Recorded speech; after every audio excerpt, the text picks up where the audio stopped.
All right, everyone, the elephant in the room time with Biden's border crisis, and that is whose it is. Believe it or not, Donald Trump is not in the White House at the moment, so when people who are Democrats try to blame Trump for the border crisis, you know, the buck stops here, and currently the White House is occupied by 3 dogs, 2 of which shit on the floor, apparently.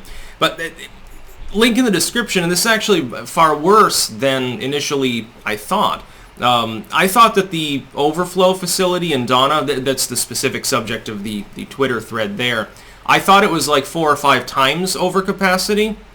It turns out it's 1,700% overcapacity. And I'm going to read the first part here actually verbatim from this.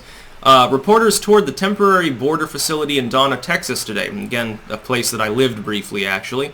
The Biden admin allowed pooled coverage for the first time. And just think about how bad and chaotic things must have been for the last couple of months when they weren't allowing reporters in. So this is presumably an improvement over the prior condition. And think about how bad it was there. We saw a pod, which is a cage. It's the same thing. They've swapped out the chain link fence for plexiglass because of COVID. Otherwise, they're exactly the fucking same.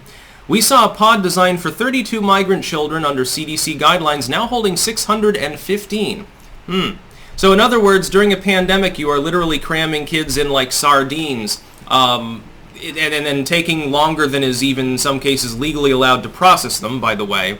And this is all whose fault? It's Biden's fault. Biden's the one that insinuated people should storm the border. Yeah, don't worry, we'll have amnesty, there'll be a path to citizenship, which is bullshit, but he pretended to be the caring, grandfatherly dude. Oh, Donald Trump thinks that you're bad because you've got darker skin than he has, but I don't think that. I love you. We're all God's children. Bring us your tired and poor. But then belatedly, when he realizes that people massively took him up on the offer and had been massing down south of Mexico anyway to the tune of 800,000+ fucking people, all of a sudden it became a little bit of an optics crisis because even Democrats at some point they say, okay, maybe building a border wall wasn't such a bad idea. Hey, guess what? There's a reason why one of the main platforms of Trump's campaign not that many years ago was the immigration crisis. Because we've literally been through this before. However, it's worse now. You have more of a border problem now than at any point you've had since the 1990s. It's been a while. At peak under Obama, we didn't have a problem metastasized as badly on the southern border as you have in literally 2 months under Joe Biden. He managed to screw things up in record time. Obama himself could not have done better. W himself could not have done better. Last time, Bubba Bill still had some color in his hair the last time that the border was this messy. Just to keep this in mind. Very interesting times. But, of course, predictably, if you talk to people with D's after the name about it, they'll blame Trump. Well, you know, it's really Trump's crisis. Biden's only been in there. And I have a feeling we're going to hear this for a long time to come. However long until Kamala pushes him down the stairs. They're like, well, Biden's only been in there for about 2 months. He needs more time to solve the problem. The problem is he's not doing anything to solve it. He's doing the opposite. The solution to the problem was what Trump was doing. Secure the border, deport people as necessary. We don't need sanctuary cities. It's pointless. It's expensive, number 1. Pointless, number 2. Unethical, number 3. And realize that at the root of this problem, really, in one sense, is almost the conservatives more than the liberals in some sense. The neocons, of course. They're not really conservative in any meaningful sense because they want to use them as slave labor for their corporate buddies. That's what this is about.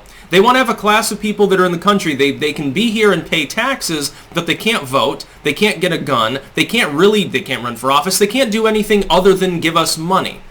For the glory of taking a job from a lower wage American, which is literally what happens, they get to send some money home to the third world and we grift off of the rest. That's essentially what this is. It is a form of serfdom. These people, by the many millions, upwards of 10, 15 million people, are essentially a feudal serf class. That is what we have. It is modern day slavery in the United States. But that's not Trump's policy. Trump wanted American workers to take those jobs. Wages would have to start to rise. You know, minimum wage applies more broadly to someone who can actually take you to court if you mistreat them. Just so we're aware of, and I love it. One of the first things Biden did was try to free up resources to make sure that people who are under DACA, technically illegally in the country, under deferred action, they're just not getting kicked out for breaking the law every single second of their life, that they'd be able to use the courts to sue like employers and stuff. Do you actually think that any of them are going to take up that offer? Because it doesn't, at the end of the day, the protections just aren't there. The constitutional protections that you and I, if you're American anyway, are privy to aren't fully applied to people that are illegally in your country. The Biden admin in the executive capacity can again defer deportation. That's basically all they can do. But a lot of these people, because they're semi-outside of your own system, they may not even be aware of that protection. They're still going to get exploited, just a little bit less. Tiny, 5% less exploitation. Biden and people like him are using these people as political pawns and slaves, and leftists roar with approval because they think, give us your tired, you're poor. It's still the 1800s, and there's all of this empty land, so we can settle people and they can farm. That's the pro-immigration, westward ho, manifest destiny, oddly quasi-colonial and nationalistic sentiment of yesteryear no longer applies to the U.S. economy. We're full up. Virtually all available land, all you can do is parcel it smaller and smaller. You can't increase the capacity. You can take the 10-acre field of corn, divide it in half, and have two people farming it, but what's the point? It's just less efficient now. It doesn't even make sense. Basically, you're importing cheap labor as a serf class. That's what this is about. It's about fucking it's about exploitation and human trafficking. 1,700% capacity. I mean, isn't that technically illegal? Under Biden's own health guidelines during this pandemic, isn't it technically illegal to have people crammed in like that? I would think at some point it's a safety hazard even if there's no pandemic. Like, what about if the fire breaks out or something? You got 50,000 fucking people in these fucking plexiglass cages. Don't call them pods, by the way. Don't use Beijing Biden's newspeak language. They're still cages. They're just cages where instead of a chain link fence, there's a solid thing there. So if people in one pod full of 600 kids is sick, then hopefully people don't get sick in the next one, which is pointless. It's slow down infection maybe. Yeah, we got 600 COVID patients sitting here. I'm sure that those droplets are totally incapable of going over the plexiglass. Nobody else will get infected. And they're just letting these kids sit there, get sick and die, dude. And by the way, you never had this kind of overcrowding problem under Trump. AOC was there crying every day at the Wailing Wall, the chain link fence next to the parking lot, and Schumer came in to do his photo op with his hand up like he was Mufasa, looking at the little kids and almost shedding a tear. Oh my god, it's so terrible. Now they're wrapped up in space blankets like fucking literally looking like fucking burritos, shoved in there at 1,700% capacity, and there are still people that deny that there's a crisis at the border. AOC, great example. Well, this isn't a crisis. These are real people. It's not a surge. You're making it sound so militaristic. Go to the fucking border. Go visit the fucking facility and do another fucking photo op. At least be even Stevens about it. But oh wait, that wouldn't be good for business in her partisan situation.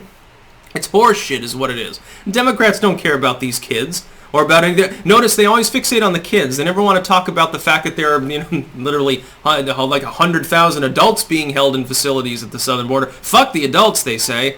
Only if it's a pregnant woman, they'll show her. If it's dudes, nobody cares about them. Nobody cares about some dude who's over the age of 18. He's not a kid and he doesn't have a vagina, so nobody gives a shit. He can sit there and rot for all the press cares. They're not visiting those facilities, I know. Visit the other overflow facilities. I bet you'll find even worse conditions in some of them. If this is bad, keep this in mind. Look at the bell curve. Do I think that the Donna facility is the worst off of however many facilities are on the southern border? No, I think there are worse. Those are the ones that Biden definitely won't let the press into. Oh yeah, it's 3,000% over capacity. We got people sleeping in tents and in cars and shit. This is okay though. This is what American mercy looks like. This is called being kind to your neighbors. Jesus would approve of my overflow facilities.